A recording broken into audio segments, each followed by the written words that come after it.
And 2 days after the super fight and the celebration of boxing in Las Vegas, the tragic news: Chico Corrales, former lightweight champion of the world, died in a motorcycle accident in his hometown of Las Vegas. Police say Corrales was at a very high rate of speed when he tried to pass a car and lost control of his new motorcycle.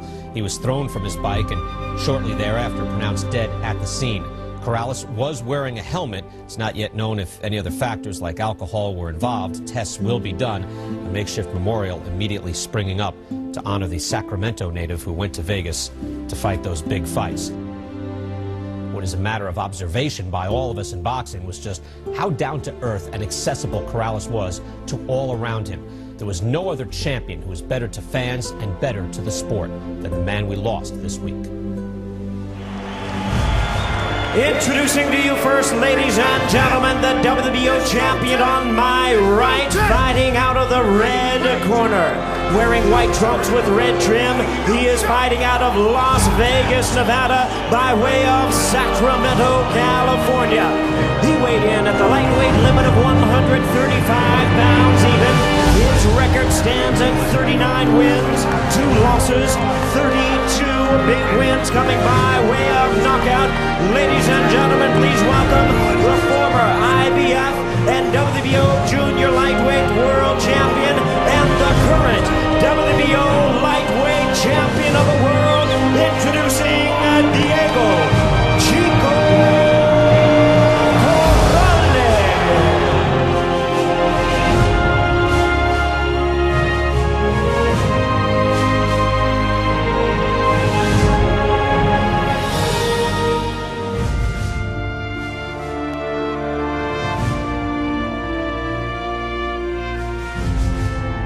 Chico Corrales was always difficult to categorize.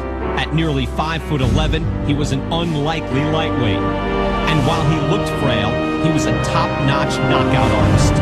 Charging through the junior lightweight division, he was 33-0, with only 5 men going the distance as he went into his showdown with Floyd Mayweather.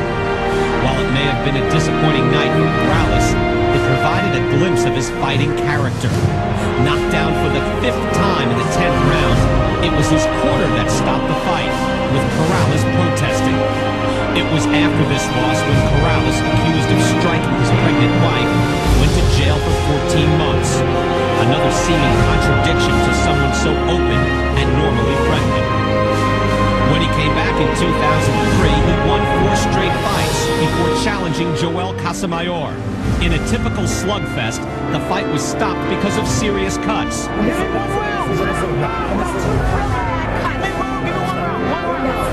He again vehemently opposed and immediately looked for a rematch. He did get it, and in a marvelous boxing performance, took a decision from Casamayor. He would never again be in anything other than a big fight. He chased down Acelino Freitas and picked up another electrifying knockout win. But what came next would make everything before and even after pale in comparison. 2005, the top 2 lightweights in the world, Chico Corrales and Jose Luis Castillo. WBO Unification Lightweight title fight. Oh, what a left hook by Castillo, and Corrales is down. A mouthpiece comes out. 4, 5, 6, 7, 8. Come to me, come to me. You all right? You want to continue? Okay, here we go. Time. Come in. They get the mouthpiece back. He was up at 8. Put it in.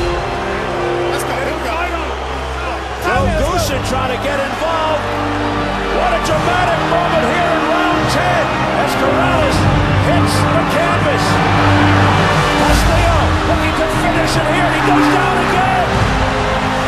Takes the mouthpiece out. 4, 5, 6, 7, 8, 9.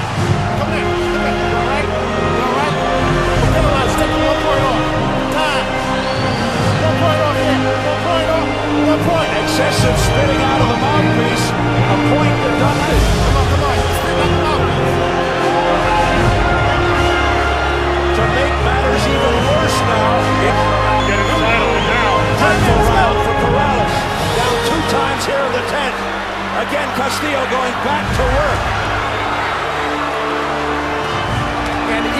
Corrales can get through this round. The dynamic of the fight has now changed to the point where he may very well need a knockout. With a minute 35 to go, he's got a long way to go, Corrales. But he just hurt Castillo with the right hand, or at least pushed him back. That was astonishing, and he hurts him with a hook. Corrales comes back a straight right. Now Castillo against the ropes. Unbelievable. Ebb and flow.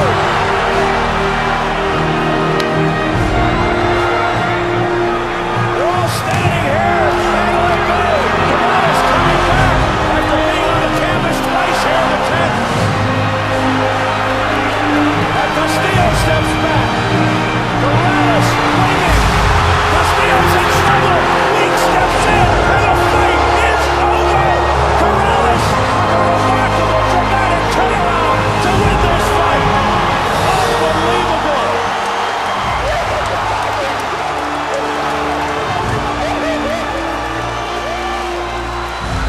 Both in their prime. Through 9 rounds, it was already a classic. Each round a savage masterpiece. In round 10, the drama that makes it quite possibly the greatest championship fight in boxing history. Corrales, after going down twice, looking as though his very life would be in danger, came back and battered Castillo enough to force a stoppage. This performance solidified his place in boxing history as one of its greatest all-time warriors. Not that it could ever be topped by anyone, but it turned out to be his last win.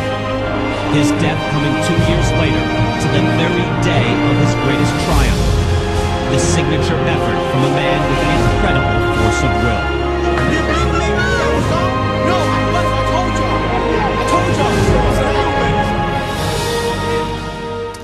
Diego Corrales was only 29 years old. Our condolences go out to his family. He, of course, deserves to be honored in the ring. At the very least, we do that now. We go back to Oklahoma and end Pierre. Ladies and gentlemen, on Monday, the boxing world was saddened with the tragic news of the death of one of our greatest fighters. A motorcycle crash took the life of Diego Chico Corrales. He was 29 years old, and he was a 2-time world champion. He had many memorable epic bouts, but he is forever linked with his bout with Jose Luis Castillo.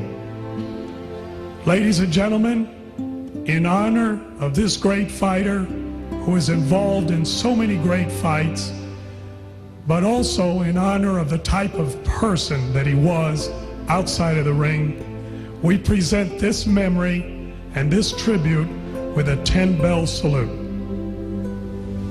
Side remembers this week in boxing history. Diego Corrales versus Jose Luis Castillo, May 7th, 2005. This was no fight. It was a war. A savage, if you hit me again and I find out about it, you're in big trouble battle that took its place amongst the most brutal battles in boxing history, alongside Pryor and Whale, Hagler Hearns, and Basilio DeMarco. For 9 rounds, WBC lightweight champion Jose Luis Castillo and #1 ranked contender Diego Corrales had waged a non-stop, rock'em sock'em, 2-sided battle, with each giving as good as he got. But as they say in those Ginzu knife commercials, wait, there's more. For round 10 was one of the most exciting rounds in boxing's long list of exciting rounds. It was an ending worthy of a Rocky movie, and one which had many at ringside, including my ESPN ringside colleague Brian Kenny, calling it a classic, and the greatest single title bout in boxing history. After the fight, Corrales' trainer Joe Gusten said, "You would have to be sadistic to want to see this one again."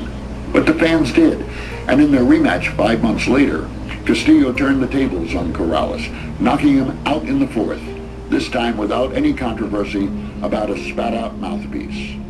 I'm Bert Sugar for Ringside Remember.